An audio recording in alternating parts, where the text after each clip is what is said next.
Good morning मेरे प्यारे बच्चों। जैसा कि आप लोग देख रहे हो क्लास 11 सब्जेक्ट केमिस्ट्री जो पार्ट फर्स्ट है यानी पार्ट 1 चैप्टर आपका सेकेंड परमाणु की संरचना एटॉमिक स्ट्रक्चर में हमने पिछले दिनों में आपको कई चीज़ों को बताया। जैसे पिछले दिनों में कैथोड किरण के बारे में बताया कि कैथोड किरण क्या होता है, इसका स्ट्रक्चर यानी इसका जो फिगर वगैरह सब आपने देखा। आज हम आपको परमाणु क्रमांक, द्रव्यमान संख्या, समस्थानिक, समभारिक, समन्यूट्रॉनिक आदि विषयों के बारे में बताएंगे। किसको हम कैसे परिभाषित करते हैं, किसको क्या कहा जाता है, इसी के बारे में आज हम आपको बताएंगे। तो मेरे प्यारे बच्चों, आपका पहला हेडिंग है परमाणु क्रमांक। क्या है बच्चों पहले हेडिंग?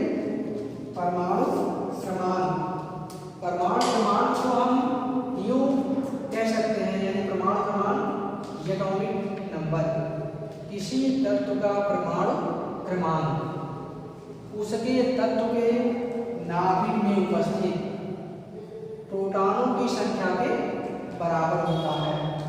कोई भी आपका तत्व है, किसी तत्व का परमाणु क्रमांक, कोई भी तत्व आपका दिया गया है, यदि उसके नाभिक में जितने प्रोटॉन उपस्थित होंगे उसी को हम कहेंगे परमाणु क्रमांक, जिसको कैपिटल Z से डिनोट किया जाता है।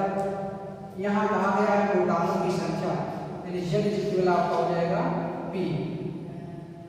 कोई भी तत्व जैसे आपका हाइड्रोजन है, हाइड्रोजन का परमाणु क्रमांक 1 होता है। हाइड्रोजन का परमाणु क्रमांक 1 होता है, तो अगर उससे पूछा जाए कि भाई बताइए प्रोटॉनों की संख्या कितनी है, तो आप 1 ही बताओगे। क्यों? क्योंकि परमाणु क्रमांक प्रोटॉनों की संख्या के बराबर होता है। इस प्रकार से यह आपका हो गया। जैसे सोडियम, सोडियम यानी यह सोडियम है, इसका परमाणु क्रमांक 11 होता है। आवर्त सारणी में आप देखेंगे तो इसका परमाणु क्रमांक 11 होता है। हमने आपको आवर्त सारणी के बारे में भी बताया था कि कैसे इसका जो है हम स्ट्रक्चर बनाएंगे, फॉर्मेशन करेंगे, कैसे परमाणु क्रमांक को आप याद करोगे, इसके बारे में हमने बखूबी चर्चा किया था। तो ये आपका Z बराबर 11 हो जाएगा, जो कि P के बराबर होगा। इस प्रकार से आपका हो गया परमाणु क्रमांक एटॉमिक नंबर। अब आगे देखिए द्रव्यमान संख्या किसे कहते हैं। आपका यह द्रव्यमान संख्या क्या होता है? द्रव्यमान संख्या को हम कैसे परिभाषित करेंगे, कैसे हम इसको कहेंगे कि यह इसका द्रव्यमान संख्या है? तो आपका मीनिंग रहेगा द्रव्यमान संख्या। द्रव्यमान संख्या यानी बच्चों मास नंबर, या एटॉमिक मास को हम कह सकते हैं। एटॉमिक मास भी कह सकते हो। तो एटॉमिक मास को हम यूं परिभाषित करेंगे कि किसी परमाणु के नाभिक में, किसी परमाणु के नाभिक में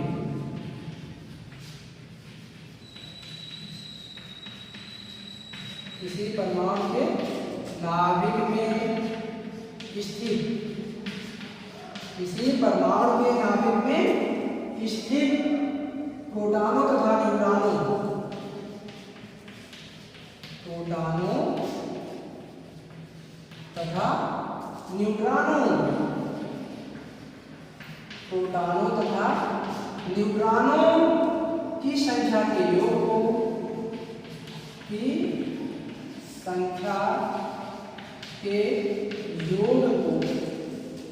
योग को द्रव्यमान संख्या कहा जाता है। द्रव्यमान संख्या कहा जाता है या कहते हैं। इसमें आपने देखा किसी परमाणु के नाभिक में स्थित या उपस्थित प्रोटॉनों तथा न्यूट्रॉनों की संख्या के योग को द्रव्यमान संख्या कहा जाता है।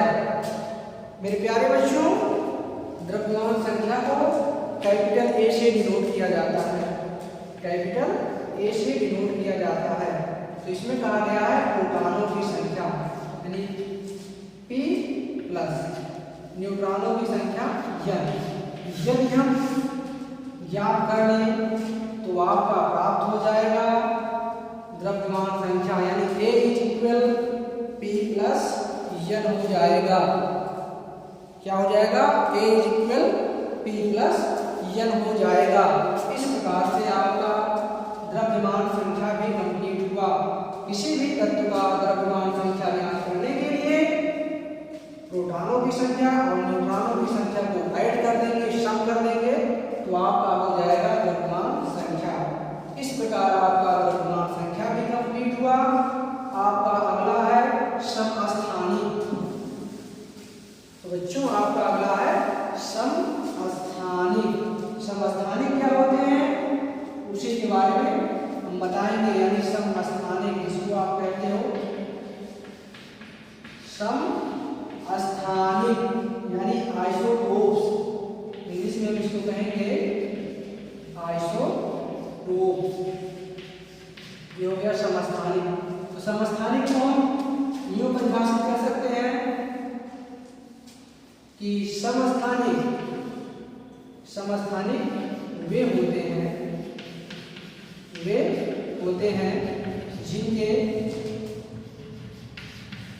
जिनके परमाणु प्रमाण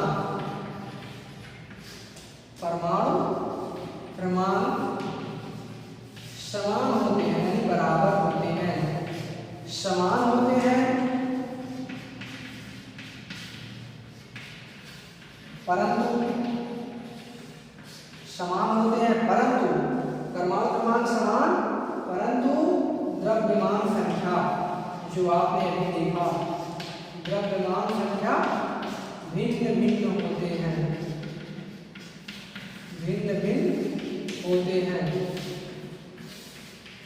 द्रव्यमान संख्या भिन्न भिन्न होते हैं। तो ऐसे तत्वों को हम क्या कहेंगे? समस्थानिक यानी आइसोटोप की संख्या प्रदान करेंगे। ये आपका हो गया आइसोटोप। तो उदाहरण के रूप में हाइड्रोजन और कार्बन को हम लेंगे। हाइड्रोजन और कार्बन, देखिए हाइड्रोजन का प्रतीक आपका H है। तो हाइड्रोजन के बाबू 3 समस्थानिक हैं। एक तो 1H1, 1H2, 1H3। जो आपका नीचे लिखा गया है वह परमाणु क्रमांक को डिनोट कर रहा है। ये आपका हो जाएगा परमाणु क्रमांक। और ये जो ऊपर दर्शाया गया है यह द्रव्यमान संख्या को दर्शा रहा है, द्रव्यमान संख्या। यानी बच्चों कैपिटल A और ये आपका Z, ये आपका हो गया परमाणु क्रमांक। इस प्रकार से आपका ये हो गया परमाणु क्रमांक। तो आप देख रहे हैं 1H1, 1H2, 1H3, जिसमें तीनों दशाओं में सभी का जो है परमाणु क्रमांक बराबर है। लेकिन पहले का 1 है, ये 2 है, ये 3 है। तो इस स्थिति में हम पाएंगे कि हाइड्रोजन के 3 समस्थानिक हैं, जिसमें यूं आपका है द्रव्यमान संख्या किसी का बराबर नहीं है। से इसी प्रकार कार्बन जो है आपका 6, 12, 14। कार्बन के ज्ञात समस्थानिक 2 हैं, जैसे हाइड्रोजन के 3 है, उसी प्रकार कार्बन के 2 हैं, जिसमें देख रहे हो परमाणु क्रमांक Z बराबर है, द्रव्यमान संख्या यानी A डिफरेंट है। अतएव ये आपका हो गया समस्थानिक। तो आपने इसको समझ लिया कि समस्थानिक में परमाणु क्रमांक तो समान रहेंगे, लेकिन द्रव्यमान संख्या भिन्न भिन्न रहेगा। इस प्रकार आपका समस्थानिक भी कंप्लीट हुआ। अब आपका आता है समभारिक, जिसको आइसोबार कहा जाता है। सम यानी आइसोबार। समभारिक क्या कहेंगे बच्चों? समभारित।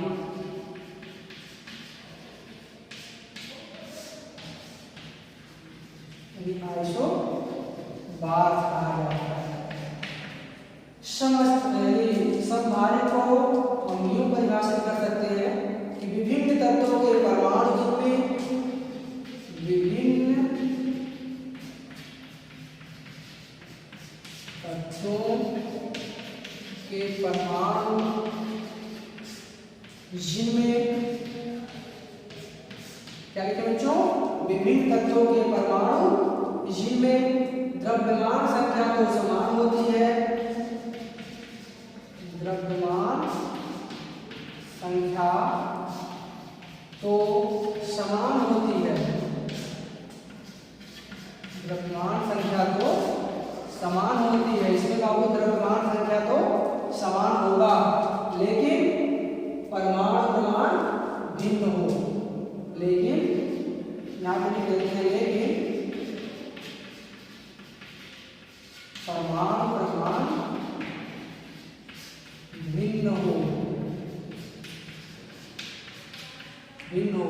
तो उसको हम क्या कहेंगे? समभारित कहेंगे। कहा गया है विभिन्न तत्वों के परमाणु जिनमें द्रव्यमान संख्या तो समान होती है, लेकिन परमाणु प्रमाण भिन्न हो, यानी भिन्न भिन्न हो, अलग अलग हो, तो उसको हम क्या कहेंगे बच्चों? समभारित। उसको हम क्या कहेंगे? समभारित। वो समभारित कहलाते हैं। समभारित कहलाते हैं। एग्जाम्पल के थ्रू आप देखिए, कुछ हम तत्वों को बताएंगे जिसमें आपको ये दिखाया जाएगा कि इसके जो है सब सेम है। जैसे आपका आर्गन हो गया, आपका पोटेशियम हो गया, कैल्शियम हो गया, तो आप देखोगे 18, 19, 20।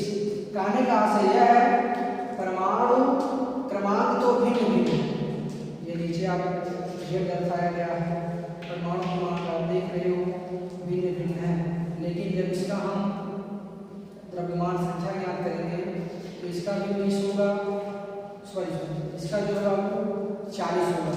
इसका क्या होगा बच्चों? 40 होगा।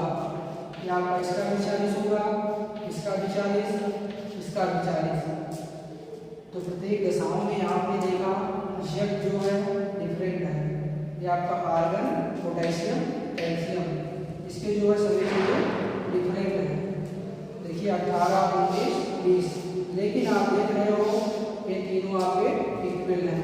तो ये आपका हो गया समभारित, आइसोबार, यानी विभिन्न तत्वों के परमाणु जिनमें विभिन्न तत्व आप देख रहे हो कि नहीं, अलग अलग तत्व है। ये आर्गन है, ये पोटेशियम, कैल्शियम है, तो समान है, द्रव्यमान संख्या तो समान है। देख रहे हो इसका भी 40, आर्गन का भी 40 होता है, पोटेशियम का भी 40, कैल्शियम का भी 40 होता है, समान होता है। लेकिन परमाणु प्रमाण आर्गन का 18, पोटेशियम का 19, कैल्शियम का 20 है। इस प्रकार से आपने देखा कि प्रत्येक दशाओं में सब बराबर नहीं है। तो इस प्रकार से ये हो गया आपका समभारित। समभारित के बाद आपका आता है समन्यूट्रॉनिक। समन्यूट्रॉनिक, तो बच्चों समन्यूट्रॉनिक क्या होता है इसको आप देखोगे कि समन्यूट्रॉनिक कैसे परिभाषित किया जाएगा, इससे नोट किया जाएगा, कैसे इसको हम ज्ञात करेंगे। तो आपकी रीडिंग है समन्यूट्रॉनिक यानी आइसोटोप। समन्यूट्रॉनिक यानी आइसोटोन को हम कैसे डिफाइन करेंगे? तो हम इसको यूं डिफाइन कर सकते हैं, विभिन्न तत्वों के ऐसे परमाणु, विभिन्न तत्वों के ऐसे परमाणु,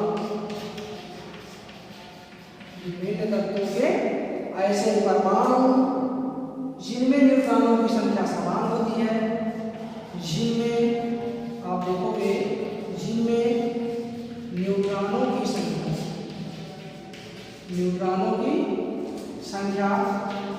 समान होती है, न्यूट्रॉनों की संख्या क्या होती है बच्चों? समान होती है, आपस में समन्यूट्रॉनिक कहलाते हैं। समान होती है, समान होती है, आपस में समन्यूट्रॉनिक कहलाते हैं। समन्यूट्रॉनिक कहलाते हैं।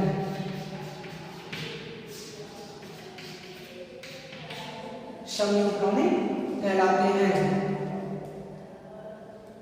क्या कहलाते हैं बच्चों? समन्यूट्रॉनिक कहलाते हैं। जैसे आपका SI P और आपका S है, यानी सिलिकॉन, फास्फोरस, सल्फर।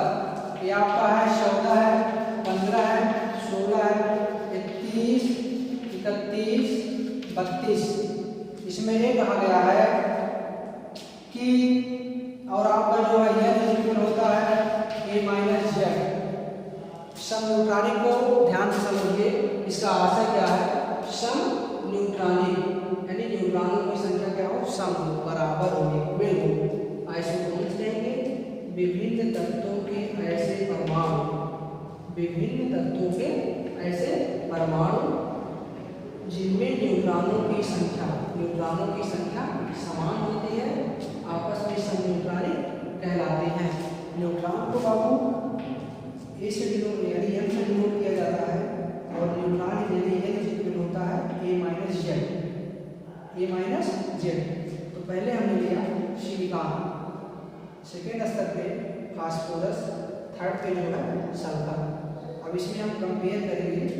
ये आपका 14 है, 14 आपको क्या डिनोट कर रहा है? Z को डिनोट कर रहा है।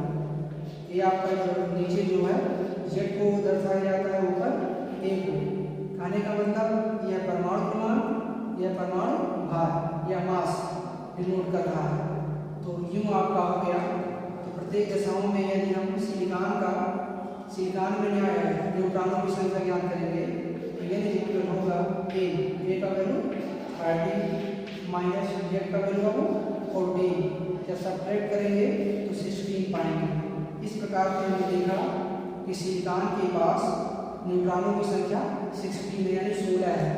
सिमिलरली यानी इसी प्रकार फास्फोरस पे ज्ञात करेंगे तो फास्फोरस का आपका हो जाएगा A का वैल्यू यानी 31, ये आपका हो जाएगा 31 माइनस Z का वैल्यू 15 है। इसको आप सब्ट्रैक्ट करोगे तो यह क्या आएगा? 16। यानी फास्फोरस में भी न्यूट्रॉनों की संख्या क्या है? 16 है, यानी 16 है।